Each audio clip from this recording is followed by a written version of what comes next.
హైడ్రా ఈ పేరు చెప్తేనే ఇప్పుడు అక్రమ నిర్మాణాలు చేపట్టిన గుండెల్లో రైలు పరిగెడుతున్నాయని చెప్పుకోవచ్చు. హైదరాబాద్లో కానీ చెరువులు ఎఫ్టీఎల్ పరిధిలో కావచ్చు, బఫర్ జోన్లో ఎవరైతే అక్రమ నిర్మాణాలు చేపట్టారో అవన్నీ కూల్చేయాలని చెప్పాడు ఇప్పటికే సీఎం రేవంత్ రెడ్డి గారు కమిషనర్కి ఆదేశించడం కూడా జరిగింది. దానికి అనుగుణంగానే కమిషనర్ గారు ఇప్పటికే దాదాపు 42 ఎకరాల వరకు అంటే ప్రభుత్వ భూములు కావచ్చు, లాంటి ఎఫ్టీఎల్ జోన్లో ఉన్న ఏదైతే అక్రమ నిర్మాణాలు చేపట్టారో అక్కడ ఆ ప్రాంతాల్లో ఉన్న బిల్డింగ్స్ మొత్తం కూల్చేసి ఇప్పటికి ప్రభుత్వం ఆధీనంలో తీసుకురావడం కూడా జరిగింది. అయితే మొత్తం మీద తీసుకున్నామంటే ఇటు రాష్ట్ర వ్యాప్తంగా కూడా ఈ హైడ్రా కమిషన్ తీసుకుని వస్తామని చెప్పి అన్ని జిల్లాల్లో కూడా ఎక్కడైతే నాలాలుగా ఆక్రమించి అక్రమ నిర్మాణాలు చేపట్టారో అవన్నీ కూడా కూల్చేయాలని చెప్పి కూడా ఇప్పటికే ప్రభుత్వం కూడా ఆదేశించడం జరిగింది.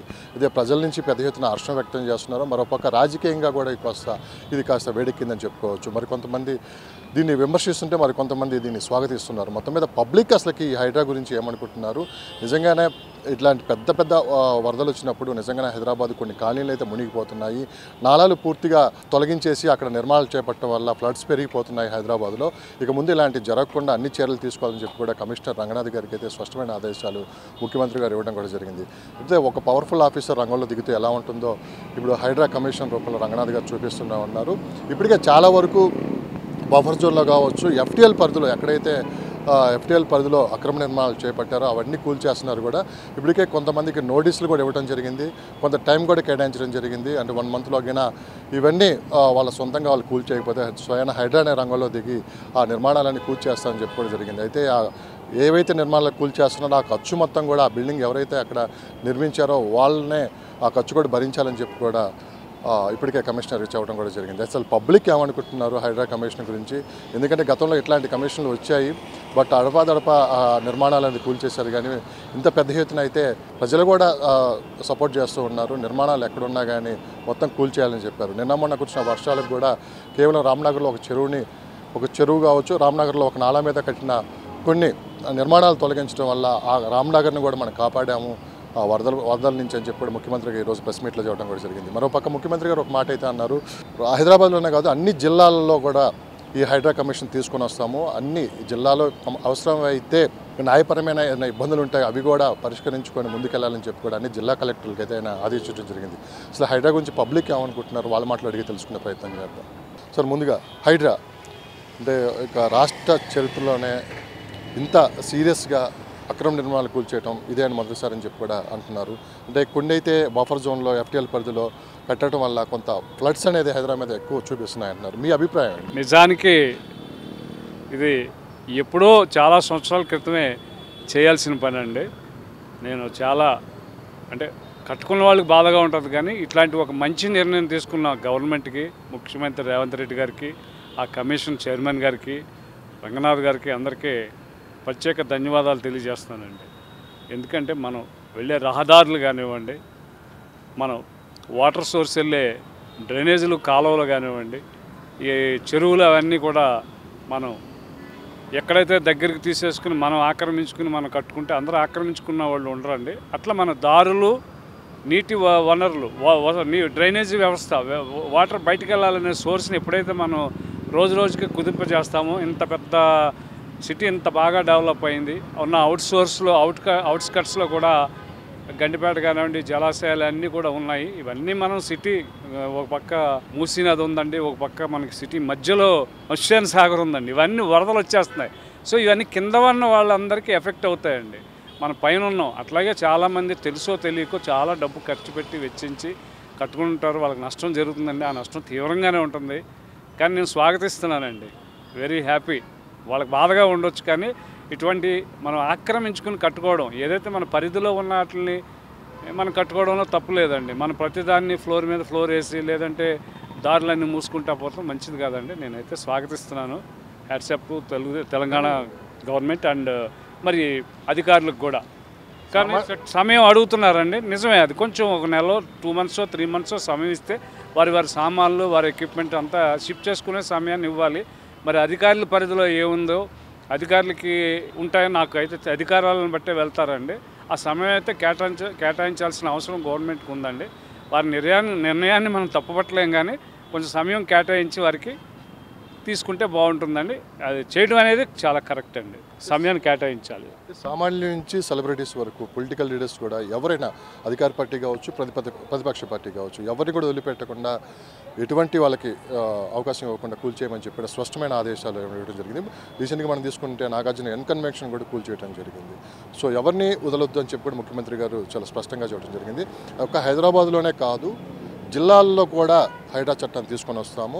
లీగల్గా ఏమన్నా ఇష్యూస్ ఉన్నా కానీ పరిష్కరించుకొని ఇమీడియట్గా ఎక్కడైతే అక్రమ నిర్మాణాలు చేపట్టారో అవన్నీ కూల్చేయాలని చెప్పి కూడా ముఖ్యమంత్రి గారు ఆదేశించడం జరిగింది. సో ముఖ్యమంత్రి గారు తీసుకున్న నిర్ణయాల పట్ల మీరేమంటారు? డెఫినెట్గా చాలా మంచి నిర్ణయం తీసుకున్నారండి. ఆయన చిన్న వయసులో ముఖ్యమంత్రి అయ్యారు. ఆయన చేసే పనులన్నీ ఛాలెంజింగ్గా, ఆయనకి చాలా ఒత్తిడులు, మానసిక ఒత్తిడి కూడా ఉంటుందండి. ఆయనకు కూడా చాలా ప్రెషర్స్ ఉంటాయి. ఆయన కూడా మంచి నిర్ణయాలు తీసుకున్నారండి. మన నాగార్జున గారు, మా ఇండస్ట్రీ పెద్దలు, నాగార్జున గారు, నాగేశ్వరరావు అబ్బాయి, మేమందరం వారందరితో కలిసి పనిచేస్తాం. 24 క్రాఫ్ట్లోనూ ఉన్నాం. మాకు చాలా కావాల్సిన ఫ్యామిలీ అది. బట్ వారిదని, నాదని, మీదని కాదండి. అది అలా జరగడం బాధాకరమే. మా సినిమా ఇండస్ట్రీ నుంచి మా నాగార్జున గారికి డ్యామేజ్ జరగడం మాకు బాధాకరమే.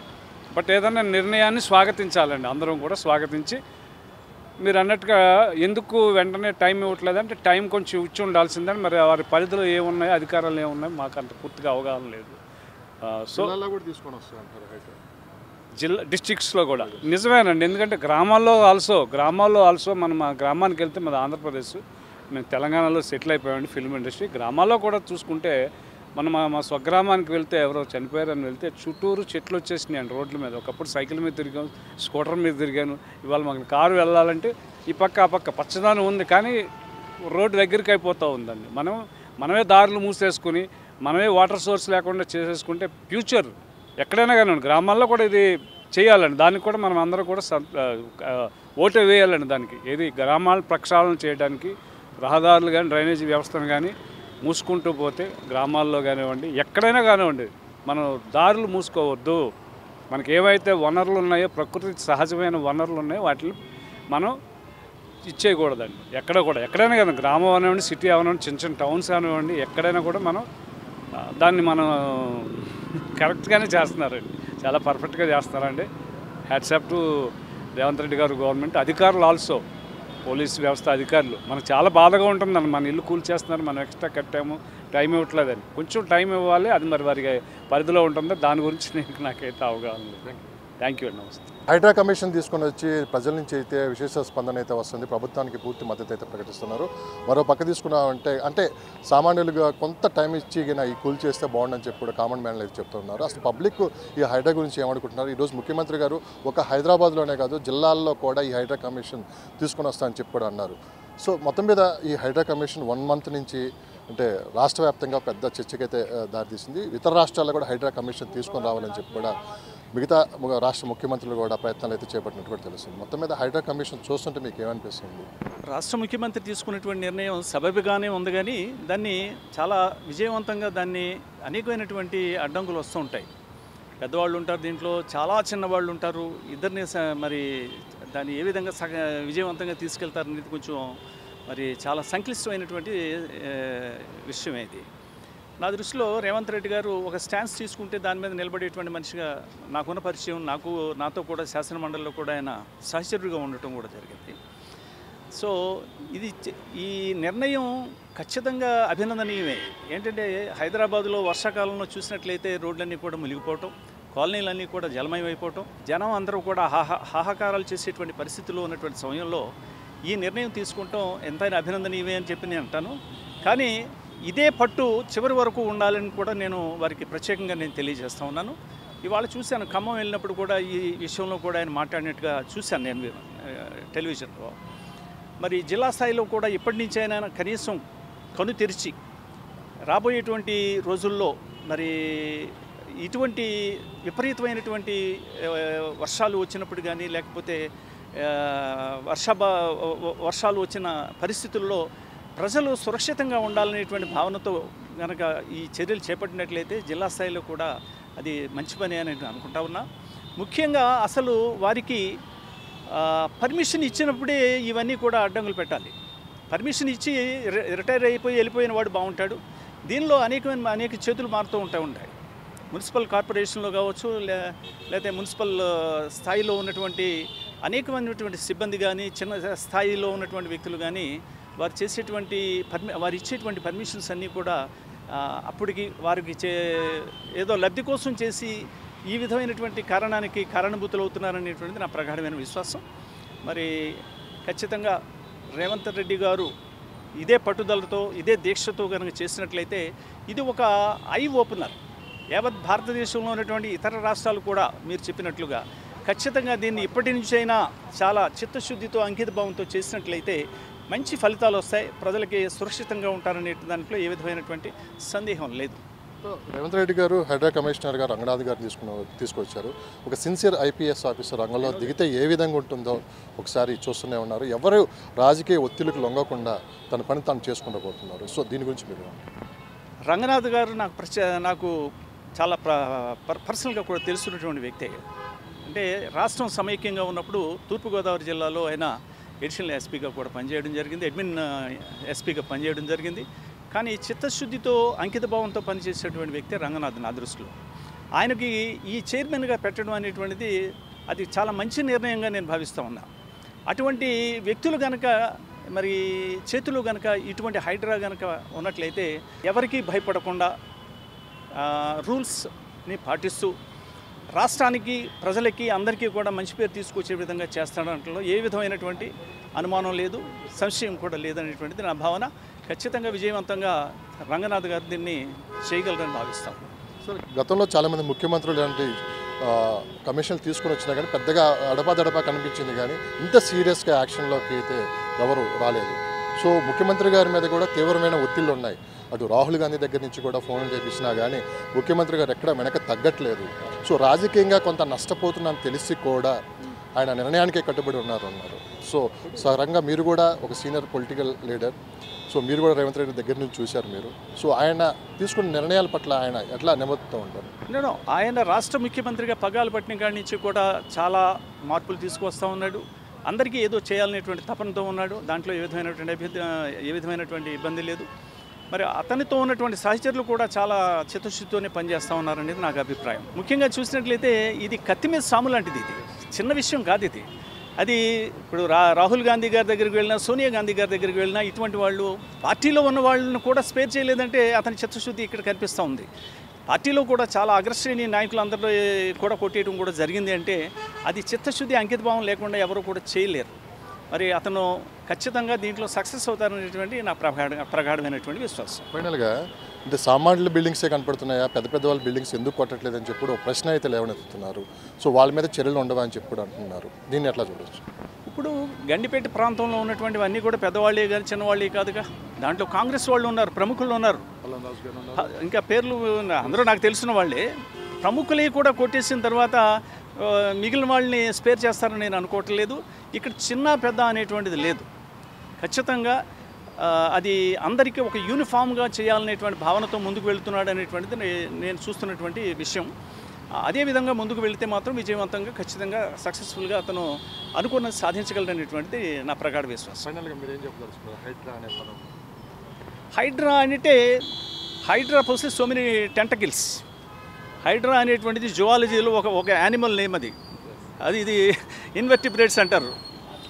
వెర్టిబ్రేట్స్, ఇన్వర్టిబ్రేట్స్ అనేటువంటివి ఉంటాయి. వేట మొదలైందంటారు. వేట మొదలైనట్టే కదా. మరి ఇంత పెద్ద వాళ్ళ మరి ఫామ్ హౌసెస్ కానీ ఇవన్నీ కూడా మరి స్పేర్ చేయలేదంటే ఖచ్చితంగా వేట అనేటువంటిదే కదా. ఆయన మనసులో ఈ హైదరాబాద్కి ఒక ప్రత్యేకంగా మరి రాబోయేటువంటి రోజుల్లో ఇబ్బంది లేకుండా ఉండటానికి చేసేటువంటి ప్రక్రియలో భాగమని నేను అనుకుంటా ఉన్నాను. సార్, రియల్ ఎస్టేట్ రంగం మీద కూడా కొంత ప్రతికూల వాతావరణం కనిపిస్తుంది హైడ్రా తీసుకుంటున్న చర్యల వల్ల అని చెప్పి కూడా వినిపిస్తున్నమాట. కాస్త ఇప్పుడు ఏదన్నా ఇక్కడ ఇన్వెస్ట్ చేయాలని చెప్పి కూడా కొంత ఆలోచన దూరంలో పడ్డారు అని చెప్పి కూడా వినిపిస్తున్నమాట. సో దీని మీద ఎఫెక్ట్ ఏమైనా ఉంటుంది అనుకుంటున్నారు? ఇప్పుడు తాత్కాలికంగా కాస్త ఉండొచ్చు, కానీ హైదరాబాద్ని ఎవ్వరూ కూడా ఆప్ చేయలేరు. హైదరాబాద్ యొక్క పెరుగుదలను కానీ గ్రోత్ను కానీ ఎవ్వరూ ఆప్ చేయాలన్నా ఆప్ చేయటం కాదు. రాష్ట్ర విభజన జరిగినప్పుడు కూడా చాలామంది అనుకున్నారు హైదరాబాద్ రియల్ ఎస్టేట్ చాలా పడిపోతుందనేటువంటి భావనతో చెప్పారు. కానీ హైదరాబాద్ ఎప్పుడూ కూడా ప్రగతి పదంలో ముందుకు వెళ్తుంది, కానీ ఎక్కడా కూడా అది పడిపోయేటువంటి అవకాశం లేదు. అంటే ఇది ఒక కాస్మోపాలిటన్ సిటీ. ఇది ఒక తెలుగు వారికే కాదు, పక్కన ఉన్నటువంటి మహారాష్ట్రియన్స్కి ఉంది, ఇటు కన్నడిగలకి ఉంది, అలాగే ఆంధ్రప్రదేశ్కి ఉంది, అలాగే చుట్టుపక్కల ఉన్నటువంటి రాష్ట్రాలకి కాకుండా ఉత్తరాది నుంచి కూడా, ముఖ్యంగా బాంబే లాంటి పట్టణాల నుంచి కూడా వచ్చి మరి హైదరాబాద్ పరిసరాల్లో కూడా ఇళ్ళు కొనుక్కుని కట్టుకుని మరి వాళ్ళు వస్తున్నారంటే హైదరాబాద్ ఉన్నటువంటి ఇక్కడ క్లైమాటిక్ కండిషన్ ఒకటి ఈ వాతావరణం చాలామందికి ఇష్టంగా ఉంటుంది. ఢిల్లీలో చూసినట్లయితే అన్నీ కూడా ఎక్స్ట్రీమ్గా ఉంటాయి, ఎండలు విపరీతంగా ఉంటాయి, వర్షాలు వచ్చినా విపరీతంగా ఉంటాయి, చలి కూడా అలాగే ఉంటుంది. కానీ ఇక్కడ అన్ని ఋతువుల్లో కూడా ఒక సమానంగా ఉండి ఎక్కువగా లేకుండా సమతుల్యతగా ఉండేటువంటి పరిస్థితుల్లో హైదరాబాద్ యొక్క వాతావరణం ఉంటుంది కాబట్టి ఎక్కువ మంది ఇక్కడికి వస్తున్నారనేటువంటిది నా అభిప్రాయం. తప్పు చేసినప్పుడు భయపడాల్సిందే కానీ ఎటువంటి తప్పు చేయకుండా ముందుకెళ్ళే వాళ్ళకి ఎటువంటి సమస్య అయితే ఉండదు. లేదు, ఇప్పుడు తప్పు చేశారు అంటే కొంతమందికి తెలియకుండా చేస్తుండొచ్చు, ఏదో కాస్త రీజనబుల్గా వస్తుందని చెప్పి ఎవరో కొనుక్కుని ఉండొచ్చు, చిన్నాళ్ళు కూడా మధ్యతరగతి వాళ్ళు కూడా కొనుక్కుని ఉండొచ్చు. ఆ రోజుల్లో పర్మిషన్స్ ఇచ్చారు కాబట్టి, జీహెచ్ఎంసీ పర్మిషన్ ఇచ్చారు కాబట్టి, అన్నీ ఉన్నాయి కాబట్టి కొనుక్కుని ఉండొచ్చు. కానీ ఇప్పుడు తీసుకున్నటువంటి నిర్ణయం వల్ల వాళ్ళకి చాలా నష్టం కూడా జరుగుతుందనేటువంటిది మనందరికీ తెలుస్తున్నటువంటి విషయం. కానీ ఏ చర్య తీసుకున్నప్పటికీ కూడా సమాజ శ్రేయస్సు కోసం కొన్నిసార్లు మరి కొంతమందికి అన్యాయం జరుగుతూ ఉంటుంది. వాళ్ళకి మరి ఏ విధంగా స్వంతన చేకూర్చే విధంగా చేస్తారో అది ముఖ్యమంత్రి గారు తేల్చుకోవాల్సినటువంటి విషయం. మీరు స్వాగతిస్తున్నారా? ఒక సామాన్య రాజకీయ నాయకులుగా పక్కన పెట్టండి, ఎస్, ఒక బాధ్యత కలిగినటువంటి ఒక పౌరుడిగా నేను పార్టీలకు అతీతంగానే మాట్లాడాను. యాక్చువల్గానే పార్టీలకు అతీతంగా మాట్లాడిన విషయాలన్నీ కూడా ఖచ్చితంగా హైదరాబాదులో మరి అనేక సంవత్సరాల నుంచి చూస్తూ ఉన్నాం. నేను చూస్తూ ఉండేవాళ్ళు పంజాగుట్ట నుంచి అమీర్పేట వెళ్ళాలంటే ఇప్పుడు ఆ రోజుల్లో అసలు ఫ్లడ్ అంటే ఒక వరదగా పారేది. దాన్ని కాలక్రమేణా కాస్త పురోగతి చెందిన తర్వాత దాన్ని కొంచెం రెక్టిఫై చేయడం జరిగింది. అయినా ఇప్పటికీ కూడా ఇక్కడ కాలనీస్లో కూడా విపరీతంగా ఈ డ్రైన్స్ పొంగటం కానీ ఇవి కానీ జరుగుతూ ఉన్నాయి. వీటిలన్నిటికీ కూడా ఖచ్చితంగా ఈ రాష్ట్ర ప్రభుత్వం జీహెచ్ఎంసీ కూడా శ్రద్ధ వహించకపోతే హైదరాబాద్కు ఉన్నటువంటి ఆ బ్రాండ్ ఇమేజ్ ఖచ్చితంగా కొంత ఇమేజ్ దెబ్బతింటడంలో సమస్య లేదు. అలాగే ఇప్పుడు హైదరాబాద్ చూసినట్లయితే ఈ విస్తరించేటువంటి తీరు చూసినట్లయితే యావత్ భారతదేశంలోనే హైదరాబాద్ చాలా త్వరితగతిన ముందుకు వెళ్తున్నట్టుగా మనం చూస్తూ ఉన్నాం. ఇక్కడ వచ్చేటువంటి అనేకమైనటువంటి ఐటీ పరిశ్రమలు కావచ్చు, ఇతర పరిశ్రమలు కూడా వస్తున్నాయంటే కారణం ఏంటంటే ఇక్కడ ఉన్నటువంటి అనుకూలమైనటువంటి ప్రభుత్వాలు కూడా సహకరించేటువంటి తీరు కూడా దీనికి కారణం అని చెప్పి నేను భావిస్తాను. హైడ్రా కమిషన్ తీసుకున్న నిర్ణయాల పట్ల పబ్లిక్ అసలు ఏమనుకుంటున్నారు వాళ్ళ మాటలు అడిగి తెలుసుకుందాం. సో గత 1 month నుంచి హైడ్రా పేరు చెప్తేనే మొత్తం అక్రమ నిర్మాణాలు ఎవరైతే చేపట్టారో వాళ్ళంతా నిద్రపోవటానికి కూడా వాళ్ళకి వణుకు పడుతుంది. సో మొత్తం మీద ప్రభుత్వం తీసుకున్న చర్యల పట్ల మీరేమంటారు? చాలా బాగుంది సార్, ఎందుకంటే ఇప్పుడు పాలిటిక్స్ అనేది బాగా పెద్ద బిజినెస్ అయిపోయింది. పాలిటిక్స్లోకి వచ్చిన వాళ్ళంతా ప్రభుత్వ భూములన్నీ ఆక్రమించుకొని కబ్జాలు చేసుకొని పెద్ద కుంభకోణాలు చేస్తున్నారు. దాన్ని చిన్న చిన్న వాళ్ళు ఎవరు పట్టించుకోవడానికి కూడా భయపడుతున్నారు. ఇంకోటి ఏంటంటే సార్, ఏ మీడియా సంస్థలు కూడా భయపడుతున్నాయి. ఎందుకంటే వాళ్ళ దగ్గర అన్ని అంగబలాలు, ఆర్థిక బలాలు అన్నీ ఉన్నాయి కాబట్టి వాళ్ళకు ఎదురుపోవడానికి ఎవరైనా భయపడుతున్నారు. చాలా మంచి నిర్ణయం తీసుకున్నది. ఇంకేదో రాష్ట్రంలో జరుగుతాయని అన్నారు కదా సార్, ఇక్కడ మన ఆంధ్రప్రదేశ్లో కాకుండా కూడా ఇంకా వేరే ఎక్కడో దేశాల్లో జరుగుతున్నాయి అన్నారు. మన ఏదో వార్తలు నిన్న చాలా బాగా పకడ్బందీగా చేస్తున్నారు. పకడ్బందీగా చేసి ఇట్లా ఈ గవర్నమెంట్ స్థలాలన్నీ అలా ఉండిపోతే రాబోయే తరాలకు మంచి భవిష్యత్తు ఉంటుంది, అన్నిటికీ బాగుంటుంది సార్. చాలా మంచి నిర్ణయాలు సార్. పెద్దవాళ్ళ దగ్గర చేయాలి, సామాన్యులదంటే నార్మల్ వదిలేసేయాలి.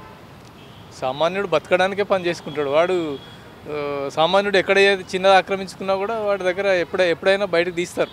పెద్దవాళ్ళ దగ్గర బయట తీయాలి ఫస్ట్ పాయింట్. హైదరాబాద్ లాంటి ప్రాంతం దాదాపు 100 చెరువులు పైనే ఉన్న అవి దాదాపు ఇప్పుడు మిగిలింది కేవలం 45-50 చెరువులు మాత్రమే మిగిలాయన్నారు. అంతగా ఆక్రమణ గురయ్యాయి అంటున్నారు. సో ఒకసారి హిస్టరీ చూస్తే ఏమనిపిస్తుంది? చాలా అయినాయి సార్. నేను వచ్చి 2013లో హైదరాబాద్ వచ్చాను, మాది వరంగల్, మహబూబాద్ డిస్టిక్. ఇప్పుడు వచ్చినప్పుడు చాలా ఉండే ఇల్లు లేకుంటుండే. ఇప్పుడు ఈ గత 10 సంవత్సరాల్లో దాదాపుగా దగ్గర పడిపోయినాయి చెరువులన్నీ. సరే వర్షాలు వస్తే ఎక్కడ నీళ్ళు అక్కడనే బ్రేక్ అయిపోతున్నాయి ఆ కబ్జాలు చేసి. చాలా మంచి నిర్ణయాలు తీసుకున్నారు. ఇదేదో ఎవరికి భయపడకుండా దీన్ని బాగా పకడ్బందీగా అమలు చేసి బాగా చేస్తే చాలా బాగుంటుంది సార్. అంటే రాజకీయ పరంగా తీసుకున్నామంటే అధికార పక్షం లేదు, ప్రతిపక్షం లేదు. ఎవరైతే ఇలాంటి ఆక్రమణలకు గురి చేశారో అందరికీ కూల్చేయాలని చెప్పి ముఖ్యమంత్రి గారు స్పష్టమైన ఆదేశాలు ఇవ్వడం జరిగింది. మరోపక్క జిల్లాల్లో కూడా హైడ్రా కమిషన్ తీసుకొని వస్తాము. సో జిల్లాల్లో కూడా ఎక్కడైతే అక్రమ నిర్మాణాలు చేపట్టారో అవన్నీ కూల్చేయాలని చెప్పి కూడా ముఖ్యమంత్రి గారు ఈరోజు ఆదేశించడం కూడా జరిగింది. సో దీన్ని ఎట్లా చూడొచ్చు? మొత్తం రాష్ట్ర వ్యాప్తంగా కూడా హైడ్రా కమిషన్ ఇక్కడి నుంచి యాక్టివ్గా పనిచేయబోతుంది. మొత్తం కబ్జాలకు గురైన ప్రాంతాలన్నీ కూడా మళ్ళీ స్వాధీనపరచుకోబోతున్నారు అంటున్నారు. చాలా మంచి ఆలోచన సార్ ఇది. ఎందుకంటే కొన్ని ప్రాబ్లమ్స్ అనేటివి చాలా ఉంటాయి. ఎందుకంటే మామూలు వాళ్ళైతే ఇంత పకడ్బందీ చేయలేరు కాబట్టి ఈ మన ముఖ్యమంత్రి గారు తీసుకున్న నిర్ణయం చాలా మంచిది. దాన్ని పకడ్బందీగా భయపడకుండా అమలు చేస్తే ఆయన చిరస్థాయిగా నిలిచిపోతాడు. ఏ ముఖ్యమంత్రి చేయలేని పని ఈ ముఖ్యమంత్రి చేశాడంటే అందరికీ ఒక ఎప్పటికి గుర్తుండిపోయే విషయం సార్. సామాన్యంగా మీరు స్వాగతిస్తున్నారా ఇది? తప్పకుండా సార్, తప్పకుండా చాలా మంచి విషయం. ఎందుకంటే ఆక్రమణ గురైన భూమి కదా సార్, అంతా గవర్నమెంట్ భూమి. అది బడా నాయకులే బాగా కబ్జాలు చేశారు కాబట్టి అది ఆక్రమించుకున్న వాళ్ళను కంపల్సరీ తీసేసి మళ్ళీ గవర్నమెంట్కు అప్పగించడం చాలా బెటర్. మంచి నిర్ణయం. హైడ్రా మరింత దూకుడు పెంచింది. ముఖ్యమంత్రి రేవంత్ రెడ్డి గారు ఈరోజు ఒక ప్రెస్ మీట్లో కూడా చేయడం జరిగింది. ఇక జిల్లాల్లో కూడా హైడ్రా కమిషన్ తీసుకొని రాబోతున్నాము. జిల్లాల్లో కూడా ఎక్కడైతే నాలాలు ఆక్రమించి నిర్మాణాలు చేపట్టారో అవన్నీ కూల్చేయాలని చెప్పి కూడా ఆయన చెప్పడం కూడా జరిగింది. లీగల్గా ఎటువంటి సమస్యలు ఉన్నా కానీ అవన్నీ పరిష్కరించుకుంటూ ముందుకెళ్లాలని చెప్పి కూడా ఆయన చెప్పడం కూడా జరిగింది. మరోపక్క రాజకీయ ఒత్తిళ్లు ఎన్నున్నా కానీ అవన్నీ పట్టించుకోకుండా హైడ్రా కమిషనర్ రంగనాథ్ గారు మొత్తం ఎక్కడైతే అక్రమ నిర్మాణాలు చేపట్టాలో అందరికీ నోటీసులు ఇవ్వడం జరిగింది. సామాన్యుల నుంచి సెలబ్రిటీస్ వరకు పొలిటికల్ లీడర్స్ ఎవరైనా సరే, అధికార పక్షమైనా ప్రతిపక్షమైనా ఎవరైనా సరే నిర్దాక్షిణ్యంగా కూల్చేయాలని చెప్పి కూడా అని చూడడం కూడా జరిగింది. ఇప్పటికే హైదరాబాద్లో దాదాపు 100 చెరువుల పైన ఉంటే ఇప్పుడు కేవలం 40 నుంచి 50 చెరువులు మాత్రం మిగిలాయి. సో ఈ ఈ మొత్తం ఏదైతే ఆక్రమించారో ఇవన్నీ తొలగించాలని కూడా వాళ్ళు ఆదేశాలు ఇవ్వడం కూడా జరిగింది. అసలు సామాన్యంగా ప్రజలు అసలు వాళ్ళు ఏమనుకుంటున్నారు, హైడ్రా కమిషన్ ఇంత యాక్టివ్గా పనిచేయడం ప్లస్ ఏ విధంగా జరుగుతుందో మనం మాట్లాడుతాం. సార్ ఏమనిపిస్తుంది మీకు? హైడ్రా కమిషన్ చాలా దూకుడుగా ముందుకెళ్తూ ఉంది. ఎవరు ఎక్కడైతే అక్రమ నిర్మాణాలు చేపట్టారో అవన్నీ కూల్చేయాలని జరుగుతుంది. ఇప్పుడు ఒక విషయం ఏంటంటేనండి, ఒక 1979 నుంచి అని చెప్పారు. 79 నుంచి అంటే గవర్నమెంట్ పర్మిషన్ ఇచ్చిన లేఅవుట్లు వేరు, ప్రైవేటు లేఅవుట్లు వేరు. అంటే గవర్నమెంట్ హెచ్ఎండిఏ వాళ్ళు కానీ నెక్స్ట్ అప్పట్లో డిటిసిపి అనేవారు. అదంతా అవుట్స్కట్స్ అండి. డిటిసిపి కానీ హెచ్ఎండిఏ కానీ ఇప్పుడు తర్వాత జిహెచ్ఎంసీలో కలిసింది. జిహెచ్ఎంసీలో కానీ పర్మిషన్లు ఇచ్చిన వాళ్ళందరూ కూడా నోటీసులు ఇచ్చి చర్యలు తీసుకోవాలి. First point. సెకండ్ పాయింట్, ముందు నాళాలండి. ఒక చెరువు నుంచి ఇంకో చెరువుకి వెళ్ళే వాటర్ వెళ్ళిపోయేటట్టుగా చేయాలండి. ఫస్ట్ ముందు నాళాలు చేయాలండి. సెకండ్ ఎఫ్టీఎల్ చేయాలండి. థర్డ్ బఫర్ జోన్కి వెళ్ళాలండి. నెక్స్ట్ గవర్నమెంట్ ఆక్రమణలో తర్వాత ఫోర్త్ అండి. ఒక 4 ఫేసుల కింద చేసుకుని వెళ్తే మంచిదని మా పూర్తి అభిప్రాయం అండి. నెక్స్ట్ వాళ్ళు ఏదైనా కానీ ముందుని అంటే 4వ పని ముందు ఫస్ట్ చేయటం, ఫస్ట్ పని చివరిలో చేయటం కాదండి. ఫస్ట్ ముందు నాళాలన్నీ క్లియర్ చేయాలండి. నెక్స్ట్ ఇవన్నీ చెరువులు ఎందుకండి, ఒకప్పుడు వ్యవసాయ పొలాల గురించి అండి. ఇప్పుడు పొలాలు లేవండి, ఇళ్ళు ఏర్పడిపోయినాయండి. ముందు పర్మిషన్లు ఇచ్చిన నాటికి మట్టుకి అవి నోటీసులు ఇచ్చే పగలగొట్టాలండి. అంటే నిన్న సుప్రీంకోర్టు ఇచ్చింది. అంటే కొంత తప్పు చేసిన వాళ్ళు నిందితులు ఇళ్ళు పగలగొట్టేస్తారా, తప్పు చేసిన వాళ్ళు ఇళ్ళు పగలగొట్టేస్తారా అని, అది తప్పు అని చెప్పింది సుప్రీంకోర్టు కూడా. నిన్నే తీర్పు ఇచ్చిందండి. అంటే ఉత్తరప్రదేశ్ని దాన్ని ఉదాహరించి. అదే రకంగా ఈరోజు ఏ నోటీస్ ఇవ్వకుండా కొన్ని కోట్ల రూపాయల సంపాదన పగలగొట్టడం కూడా తప్పండి. నేను అంటే వాళ్ళకి వేరే ఇప్పుడు డబ్బులు ఉన్నవాళ్ళు పర్లేదండి, పేదవాళ్ళు మధ్యతరగతి వాళ్ళు ఉంటారండి. రూరల్లో మా పల్లెటూరులో ఉండాలనుకోండి, ఒక 2 ఎకరాలు 3 ఎకరాలు 5 ఎకరాలు యావరేజ్ పొలం తెలంగాణలో 3.5 ఎకరాల భూమి అండి ప్రతి రైతుకి ఉండేది. ఇక్కడ భూమి ఉండదండి, ఇల్లే ఉంటుందండి. వాళ్ళ జీవిత సంపద అంతా కూడా భూమే ఉంటుందండి. ఒక 30 లక్షలు, 1 కోటి రూపాయలు పెట్టి ఫ్లాట్ కొనుక్కున్నారనుకోండి, ఒక 30 లక్షల రూపాయలు 10 సంవత్సరాలు కష్టపడి సంపాదించి ఆ 30 లక్షల రూపాయలు పెట్టుబడి పెట్టి మిగిలిన 70 లక్షల రూపాయలు లోన్ పెట్టి ఇంకో 20 సంవత్సరాలు లోన్ కట్టి అంటే 70 లక్షలు 20 సంవత్సరాలు లోన్ కట్టాలండి. ఈ 30 లక్షలు సంపాదించుకుంటాకి 10 ఏళ్ళు పడుతుందండి. అంటే 30 సంవత్సరాలు కష్టపడితే కానీ ఒక ఫ్లాటు, ఒక ఇల్లు ఏర్పడుతుందండి. పట్టణాల్లో ఉండే వాళ్ళందరూ కూడా ఓన్లీ ఇల్లే ఆస్తి అండి వాళ్ళకి. అటు రేపు పొద్దున్న పిల్లలు చదువుకోవాలన్నా, బ్యాంక్ గ్యారెంటీలు కావాలన్నా, లోన్లు కావాలన్నా, వాళ్ళకి ఏదైనా వ్యాపారాల్లో ఎగుడు దిగుళ్ళు వచ్చినా, ఉద్యోగాల్లో ఎగుడు దిగుళ్ళు వచ్చినా, ఏ ఉద్యోగం అయినా సరేనండి ఈ ఇల్లే కాపాడద్దని భరోసాతో ఈ ఇళ్ళు కొనుక్కుంటాం, ఫ్లాట్లు కొనుక్కుంటాం చేస్తున్నారండి. దాన్ని మళ్ళీ మనం చట్ట వ్యతిరేకంగా మనం చేయకూడదండి. పర్మిషన్లు ఇచ్చిన మట్టుకి నోటీసులు ఇచ్చి కూలంకషంగా చర్చించిన తర్వాతే చర్యలు తీసుకోవాలండి.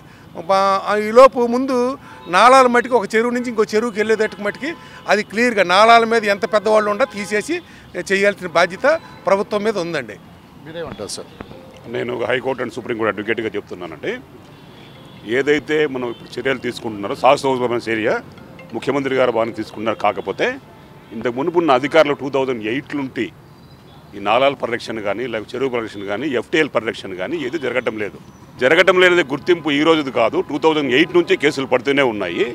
FTL లెవెల్స్ కానీ FTL లెవెల్స్ ఏ గవర్నమెంట్ కూడా మెయింటైన్ చేయబడలేదు. ఈ మెయింటైన్ చేయబడలేదు అధికారులదే పాత్ర కానీ ఒక ప్రభుత్వాలది కాదు. ప్రభుత్వం వేరు, అధికారులు వేరు.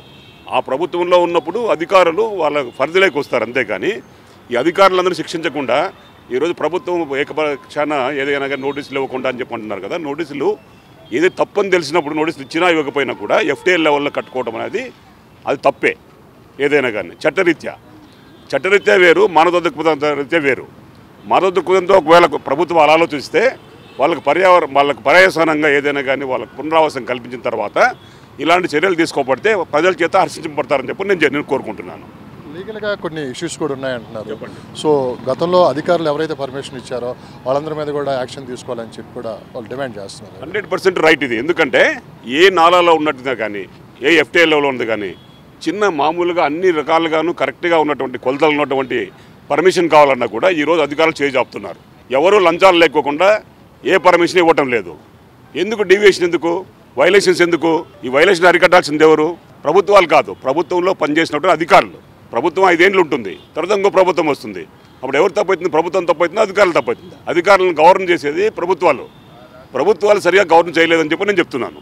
ఇది ఒకటే కాకుండా ఇప్పుడు ఏదైతే ఈ మన పెద్ద కాలేజెస్ కళ్ళ మీద కనపడుతున్నట్లుగానే పల్లా రాజేశ్వర రెడ్డి గారిది కానీ సలావుద్దీన్ ఓవైసీది కానీ లేకపోతే కన్వెన్షన్ లాంటిది కానీ కళ్ళ ముందర కనపడుతున్న వాళ్ళు ఏమంటున్నారు? మాకు పంచాయతీలు పర్మిషన్ ఇచ్చాయని చెప్పి అంటున్నారు. పంచాయతీలు ఎలాగ ఇస్తాయి? పంచాయతీలు అంటే ఏంటి? పంచాయతీరాజ్ డిపార్ట్మెంట్ అంటారు గవర్నమెంట్ బై స్టేట్ గవర్నమెంట్. ఎలా ఇస్తాయి పంచాయతీ రాజులు? వాళ్ళు కోర్టులకి సబ్మిట్ చేస్తున్నారు. మేము తెచ్చుకున్నాము, మాకు పర్మిషన్స్ ఉన్నాయి, దానిలో బేస్ చేసే మేము ఈ విధంగా మేము కట్టడాలు జరిపామని చెప్పి అంటున్నారు. ఇది తప్పు. పర్మిషన్ ఎవడో ఏ అధికారో ఏదో డబ్బులు తీసుకొనో లేకపోతే ఇన్ఫ్లుయెన్స్ ఉపయోగించో ఎమ్మెల్యేలతోనో ఎంపీలతో చెప్పించుకొని పర్మిషన్ తెచ్చుకున్న మాత్రాన FTL కట్టినవి కానీ చెరువుల్లో కట్టినవి కానీ నాలాలు కట్టినవి కానీ సక్రమం కావు. సక్రమం వేరు, పర్మిషన్ తెచ్చుకోవటం వేరు. సక్రమమైన పర్మిషన్ తెచ్చుకొని ఉంటే ఏ గవర్నమెంట్ అయినా కానీ ఏ అధికారాన్ని కానీ నిర్భయంగా ఉండొచ్చు. ఈరోజు స్టేట్ గవర్నమెంట్స్ కానీ సెంట్రల్ గవర్నమెంట్స్ కానీ ఆలోచన చేయాల్సింది ఏమంటే ఏ అధికారులు తప్పు చేసి ఉన్నారో 2006 నుండి కానీ ముందు కానీ ఇప్పుడు కానీ అందరికీ నోటీసులు ఇచ్చి వాళ్ళు ఎందుకు చట్టపరమైన చర్యలు తీసుకోకూడదు అని చెప్పి నా అభిప్రాయం అండి. హైడ్రా విషయంలో రేవంత్ రెడ్డి గారు మరొక స్టెప్ వేశారు. ఒక హైదరాబాద్లోనే కాదు జిల్లాల్లో కూడా హైడ్రా కమిషన్ తీసుకొని వస్తాము, ఖచ్చితంగా నాలాలు ఆక్రమించి ఎవరైతే నిర్మాణాలు చేపట్టారో అవన్నీ కూల్చేస్తారని చెప్పి కూడా ఆయన ఈరోజు ప్రకటించడం కూడా జరిగింది. ఒక ప్రజల నుంచి కొంత మద్దతు లభిస్తున్నా కానీ సామాన్యుల్లో కొంత వ్యతిరేకత అయితే వినిపిస్తుంది. ప్రస్తుతం మనతో పాటు హస్తకళ చైర్మన్ మనతో పట్టున్నారు. సార్, మీరు ఒకసారి ఇది హైడ్రా కమిషన్ చూస్తుంటే కాస్త దూకుడు ఇంకా మరింత పెంచే అవకాశం కూడా కనపడుతుంది. ఎక్కడైతే అక్రమ నిర్మాణాలు చేపట్టారో వాటన్నిటికి కూడా నోటీసులు ఇవ్వడం కూడా జరిగింది. సో ఇదే స్పీడ్ కొనసాగుతుందని మీరు అనుకుంటున్నారు? తప్పనిసరిగా టౌన్ ప్లానింగ్లో ముఖ్యమైనటువంటిది ఫస్ట్ నుంచి పాటించాల్సినటువంటిది హైడ్రా. గతంలో రాజకీయ నాయకులు అయితేమి వాళ్ళకున్నటువంటి పలుకుబడులు అయితేమి ఇవన్నీ దృష్టిలో పెట్టుకొని వాళ్ళు కొంత ఓవర్లుక్ చేశారు. ఇప్పుడు వచ్చినటువంటి మన ముఖ్యమంత్రి రేవంత్ రెడ్డి గారు చాలా పకడ్బందీగా, అంటే ఈ రాష్ట్రంలో ఉన్న ప్రజలు, ఈ హైదరాబాద్లో ఉన్న ప్రజలు సురక్షితంగా ఉండాలి అంటే ఈ వాటర్ ఫ్లోయింగ్ అయితే ఉందో అది మొత్తం చెరువుల్లోకి వెళ్ళాల్సినటువంటి నీరు చెరువులోకి వెళ్ళాలి, కాలువలలోకి వెళ్ళవలసినటువంటి నీరు కాలువలోకి వెళ్ళాలి. దానికి కావాల్సినటువంటి పూర్తి ఇన్ఫ్రాస్ట్రక్చర్ తయారు చేసి దీనికి ఒక ప్రసిద్ధమైనటువంటి ఎక్స్పర్ట్స్ కమిటీని ఒకటి ఏర్పాటు చేసి ఎంటైర్ స్టేట్ వైడ్గా దీన్ని మోడల్గా పైలట్ ప్రాజెక్ట్ తీసుకొని స్టేట్ వైడ్గా ఈ ప్రాజెక్ట్ని ఇంప్లిమెంట్ చేయాలనే ఆలోచన మా ముఖ్యమంత్రి గారికి ఉంది. ఇప్పుడు ప్రస్తుతం రాజకీయ ఒత్తిళ్లు తీవ్రంగా ఉన్నాయి. రాహుల్ గాంధీ దగ్గర నుంచి కూడా రేవంత్ రెడ్డి గారు ఫోన్లు చేయించారు. అయినా కానీ రేవంత్ రెడ్డి గారు వెనక తగ్గట్లేదు. ఈ విషయంలో మరింత దూకుడుగా ముందుకెళ్తున్నట్టు కూడా కనిపిస్తుంది. ఒక రాజకీయ నాయకుడిగా మీరేమంటారు? అంటే రాజకీయాలలో అందరూ చేస్తారు, ముఖ్యమంత్రి అవకాశం అందరికీ వస్తుంది. దాన్ని వినియోగించుకొని ప్రజల సంక్షేమం కోసం ఆలోచించినటువంటి వాడే నిజమైనటువంటి ముఖ్యమంత్రి. దానికోసం విమర్శలు వస్తాయి. ఇప్పుడు 10 మంది తిడతారు, 100 మంది పొగుడతారు. దాటిని మనం ఎప్పుడు పట్టించుకోవద్దు. పని చేయాలనుకున్నప్పుడు నిర్దిష్టమైనటువంటి ప్రణాళికతో ముందుకు పోవాలనుకున్నప్పుడు ఎప్పుడు ఏ ఇష్యూలైనా సరే ఈ సమాజంలో 10 మంది మన తిడతారు, 100 మంది మన పొగుడతారు. అయినా 100 మందికి మనం పొగడాల్సిన మనం తప్పిపోయే పరిస్థితి లేదు, 10 మంది తిట్టారని వాళ్ళ మీద ఈర్ష్య లేదు. కానీ ప్రజాశ్రేయస్సు ప్రజల కోసమే ఏర్పడినటువంటి ప్రజాప్రభుత్వం కాంగ్రెస్ ప్రభుత్వం, ఇందిరా ప్రభుత్వం. ఈ ప్రభుత్వానికి నిర్దిష్టమైనటువంటి ఆలోచనలు ఉన్నాయి. మా రాహుల్ గాంధీ గారికి నిర్దిష్ట ఆలోచన ఉంది. దానికి అనుగుణంగానే మా దగ్గర ఉన్న రేవంత్ రెడ్డి గారు పక్కాగా ప్రణాళికాబద్ధంగా ముందుకు వెళుతున్నారు. సో సామాన్య నుంచి ప్రశ్న అయితే మొదలవుతుంది, కేవలం చిన్న తరహా వాళ్ళే కనపడుతున్నారా, పెద్దవాళ్ళు ఎందుకు కనిపించట్లేదు మీకు అని చెప్పి కూడా వినిపిస్తున్న మాట. ఆనాటి ఎవరైతే పర్మిషన్లు ఇచ్చారో అధికారిపై చర్యలు ఎందుకు తీసుకోవట్లేదు అని చెప్పి కూడా మరోపక్క వినిపిస్తున్న మాట. అయితే కొంత టైం ఇవ్వకుండా ఇమ్మీడియట్గా యాక్షన్ తీసుకోవడం కూడా కొంత విమర్శలు అయితే వస్తున్నాయి. దీన్ని ఎట్లా చూడవచ్చు? అంటే చిన్నవాళ్ళు అంటే మా అక్కినే నాగార్ చిన్నవాడా కాదు కదా, ఆయన పెద్ద సెలబ్రిటీ. హైదరాబాద్ చుట్టూ కొన్ని 100 ఎకరాలు ఉన్నాయనేది ఒక రూమర్. అది ఎంతవరకు యదార్థమో నాకైతే తెలియదు, కానీ వాస్తవం జనంలో ఉన్నటువంటిది. ఈ సమస్యలన్నీ మనకి అపోజిషన్ సృష్టిస్తుంటారు. వాటిని దాటుకుంటా ముందుకెళ్ళినప్పుడే మనం సక్సెస్ఫుల్. వాళ్ళు ఎప్పుడూ ప్రణాళికల్ని మనం పాడు చేయాలి, మనల్ని పాడు చేయాలి, మన రాష్ట్రాన్ని పాడు చేయాలని ఆలోచనతోనే ఉంటారు. ఎందుకంటే వాళ్ళు గడీల ప్రభుత్వంలో ఉన్నారు, గడీ వ్యవస్థ నడిపారు. సెక్రటరియట్ లేకుండా వాళ్ళ ఇల్లే సెక్రటరియట్గా చేశారు. అలాంటి వాళ్ళు విమర్శిస్తే ఆ విమర్శలు మనం పట్టించుకోవాల్సిన అవసరం ఎక్కడా లేదు. సెక్రటరియట్ కూడా బఫర్ జోన్లో ఉంది అంటున్నారు. అంటే యాక్చువల్గా మూసీ పరివాహక ప్రాంతంలో ఉన్నటువంటి మాస్టర్ ప్లాన్ని క్రమబద్ధీకరించిన తర్వాతనే ఆనాడు నిజాం కట్టినటువంటి సెక్రటరీ ఇవాళ మనం కొత్త కట్టినట్టుది కాదు, ఇవాళది కాదు. నిజాం కట్టినప్పుడు ఈ బఫర్ జోన్స్ కూడా లేవు. ఆఫ్టర్ కన్స్ట్రక్షన్ బఫర్ జోన్స్ వచ్చాయి, అంతేగాని ఆ ముందు తయారు చేసినటువంటి కాదు. 100% ఇది పక్కాగా ప్రణాళికాబద్ధంగా కట్టిన తర్వాతనే అప్పుడు ఈ వ్యవస్థ ఏర్పడ్డది. మనకి ఈ ఆంధ్ర రాష్ట్రం కానీ తెలంగాణ కానీ ఇవన్నీ కూడా సెక్రటరీ నడిపింది. ఆనాడు కట్టినటువంటి నిజాం కట్టినటువంటి దాంట్లోనే మనం ఎక్స్టెండ్ చేసుకుంటూ వచ్చాం తప్ప కొత్త కట్టినది కాదు. సార్, రాజకీయంగా నష్టపోతున్నామని తెలిసి కూడా రేవంత్ రెడ్డి గారు ఎక్కడ వెనక తగ్గట్లేదు. అధికార పార్టీ నుంచి కొన్ని విమర్శలు కూడా వస్తున్నాయి. దీన్ని ఎలా చూడవచ్చు? అదేవిధంగా జిల్లాల్లో కూడా హైడ్రాని తీసుకొని వస్తామని చెప్పి ఈరోజు ప్రకటించడం జరిగింది. సపోజ్ రేవంత్ రెడ్డి గారి మీద ఎంత ఉధృతమైనటువంటి కామెంట్స్ చేసినా, ఆయన ఎంత ఏం చేయాలనుకున్నా కాంగ్రెస్ పార్టీ అతన్ని అన్ని వేళలా కాపాడుతుంది. దాంట్లో ఏమాత్రం మీకు సందేహం లేదు. ఇవాళ సపోజు ఖమ్మమే ఉంది, ఇవాళ ఖమ్మం అతలాకుతలం అయ్యే పరిస్థితి వచ్చింది. ఎందుకు? చుట్టూ ట్యాంక్ బండ్లు ఆక్రమించారు. దానికి వాటర్ పోవాల్సినటువంటి నాలాలు ఏతున్నాయి తూములు అవి మొత్తం క్లోజ్ చేశారు. ఈ వ్యవస్థ ప్రజలు ఉండే చోటకి నీళ్ళు వస్తున్నాయి, పశువులు ఉండే చోటకి జంతువులు ఉండే కాడికే మనం అడవులు ఆక్రమించుకుంటున్నాం. వాటిని అనుగుణంగా మరి నీటి ప్రవాహం అయితే ఆగదు కదా. ఈ నీటి ప్రవాహానికి ఎవరైనా సరే అతీతులే, దాంట్లో అనుమానం లేదు. ఎక్కడైనా ప్రజలు సురక్షితంగా ఉండాలని కోరుకునే ప్రతి ఒక్కళ్ళు కూడా దీన్ని హర్షించాలి. దీన్ని ఇంకా ముందుకు తీసుకెళ్ళడానికి వాళ్ళ వంతు సహాయ సహకారాలు అందించాలి. కామన్ మ్యాన్ తప్పనిసరిగా ఎక్కడో పాపం గూడు లేనటువంటి వాళ్ళు ఎక్కువ మంది ఉన్నారు. ఈ అర్ధరాత్రి కాడి వరదలు వస్తే కొట్టకపోకుండా సురక్షితంగా హ్యాపీగా భార్య పిల్లలతో హైదరాబాద్లో వస్తే చక్కగా జీవనం చేయొచ్చు అనేటువంటి ఆలోచన ప్రతి ఒక్కళ్ళు ఉంది. వాళ్ళు విజయవాడ చూడండి, దానికి అది ఉదాహరణ చాలా దారుణంగా ఉంది. అదే కనుక ఆనాడు రిటర్నింగ్ వాళ్ళు అనేది మొన్న జగన్ కట్టి ఉండకపోతే వాళ్ళకు దాదాపు విజయవాడ మీకు నామరూపాలు దొరికేవి కాదు. వాస్తవంగా నేను రాత్రి చూసిన ప్రకారంగా ఇవన్నీ కామన్. కానీ వ్యక్తులు మారుతుంటారు, వ్యవస్థలు మారుతుంటాయి. కానీ సమస్యను మాత్రం ఛేదించిన వాడే సరైనటువంటి ముఖ్యమంత్రి. మీరు ఒక మాట అన్నారు, రిటర్నింగ్ వాళ్ళు జగన్మోహన్ రెడ్డి కట్టారన్నారు. కానీ తెలుగుదేశం పార్టీ ఆనాడు వాళ్ళ అధికారంలో ఉన్నప్పుడు ఇది పూర్తి చేశారని చెప్పాను. నిన్న మొన్న ట్విట్టర్ వేదికగా కొంచెం వారైతే జరిగింది. సో మొత్తం మీద ఒక పొలిటికల్ లీడర్గా మీరేమంటారు? ఎనీహా ఎవరన్నా కట్టనేయండి, ప్రజాశ్రేయస్ కోసం కట్టారు, సంతోషం. అట్లాంటి వాటిని అభినందించాలా. పార్టీ అనేది మనకి ముఖ్యం కాదు, కానీ ప్రజల శ్రేయస్ కోసం ఆలోచన చేసి ప్రణాళికలు తయారు చేసి ప్రణాళికాబద్ధంగా ముందు పెట్టిన ప్రభుత్వాలు ఎప్పుడైనా సరే తాత్కాలికంగా ఓడిపోవచ్చు, తర్వాత మళ్ళీ అవకాశాలు వస్తాయి. రాజకీయాలు పక్కన పెడితే రిటర్నింగ్ వాళ్ళ వల్ల ఈరోజు కొన్ని లక్షల మంది జీవించారండి. ఇవాళ లేకపోతే ఇవాళ విజయవాడ అసలు మీకు నామరూపాలు ఉండేవి వాస్తవంగా. రాత్రి వచ్చిన ఫ్లడ్కి నాకు ఇప్పుడు 65 years. ఇన్ని సంవత్సరాల చరిత్రలో నేను ఎప్పుడు చూడలే. కాబట్టి ప్రజలందరూ కూడా అభినందించాలి. ఎవరైనా చేయనండి, పార్టీ వేరు, వ్యవస్థలు వేరు, కానీ మనం ఏదైతే ప్రణాళికలు ముందుకు వెళ్ళాలనుకుంటున్నామో దానికి కంకణబద్ధులై ఉన్నప్పుడే, దడవకుండా ముందుకెళ్తున్నప్పుడే సక్సెస్ అవుతుంది. పర్మిషన్ ఇచ్చిన అధికారులపై చర్యలు ఉంటాయా? అంటే పర్మిషన్లు అనేది కొంత భాగమే వచ్చినట్టు నా దృష్టికి వచ్చింది. అందరూ పర్మిషన్స్లు ఇవ్వలే.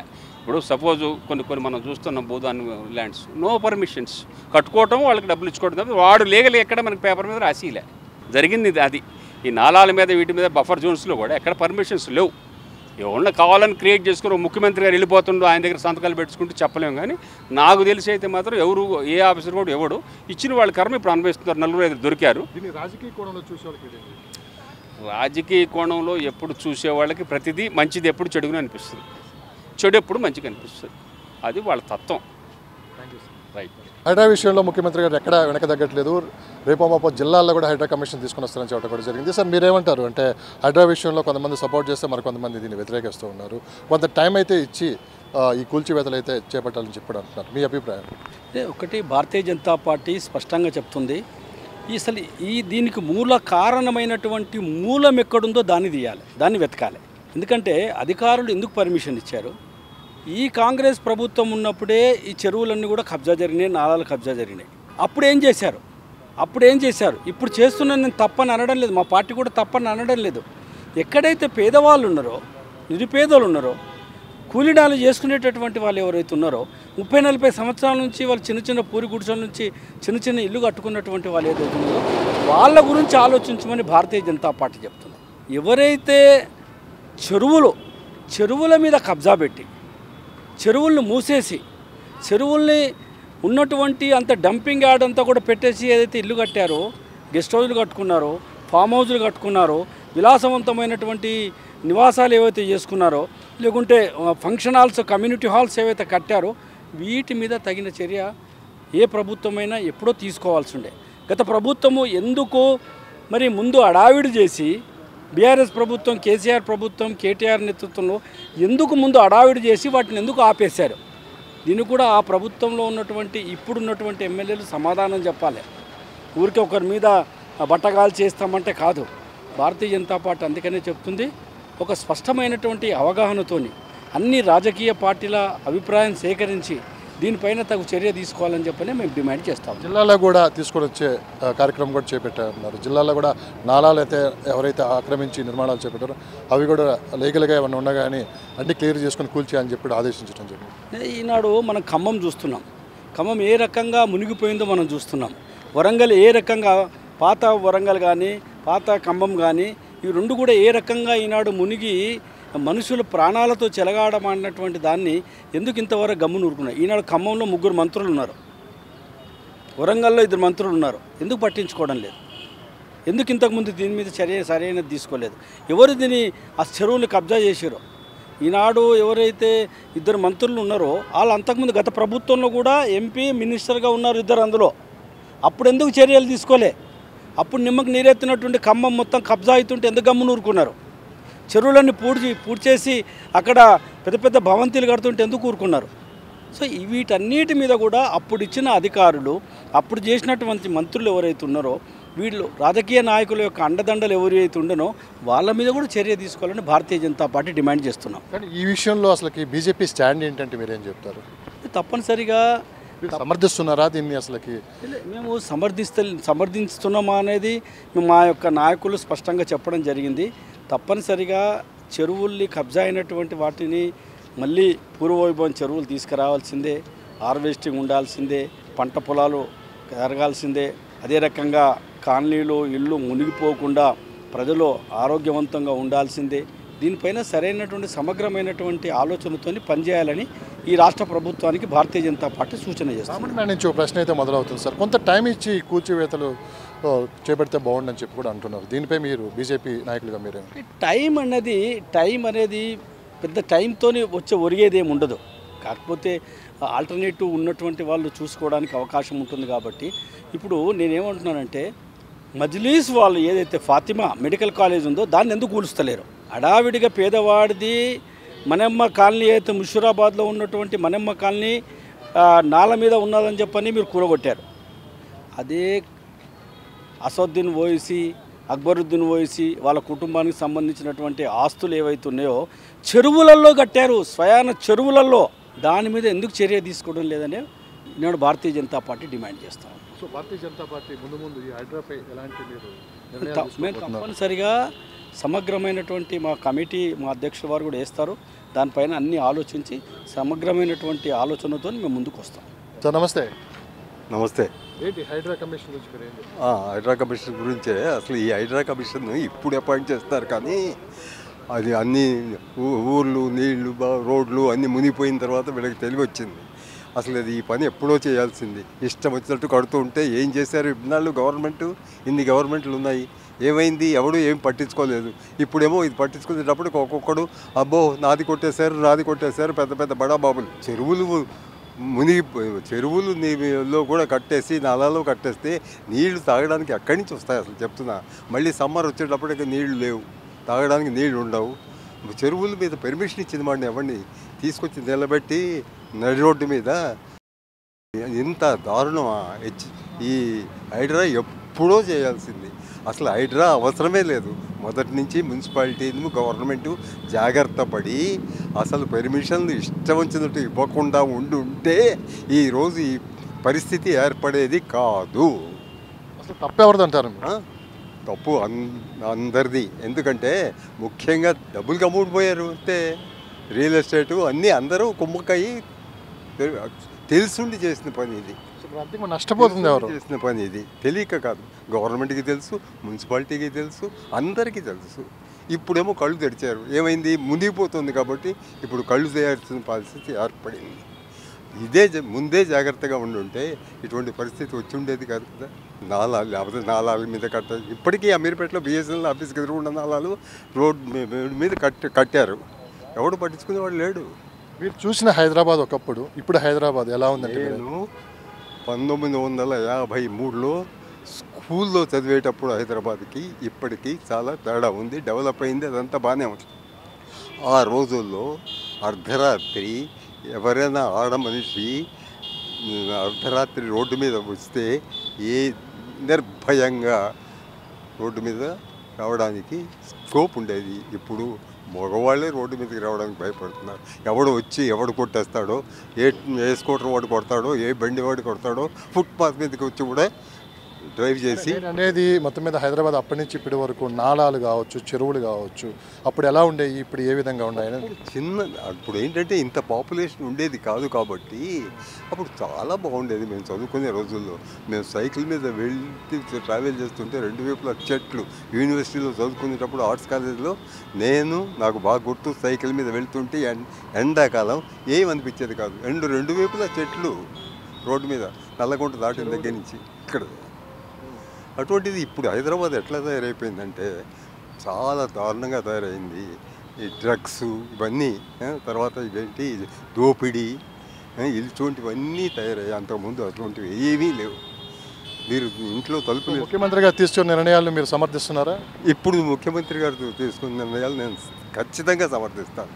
ఎందుకంటే ఆలస్యమైన కనీసం కరెక్టివ్ యాక్షన్ తీసుకుంటున్నారని అనిపిస్తోంది. Right, thank you.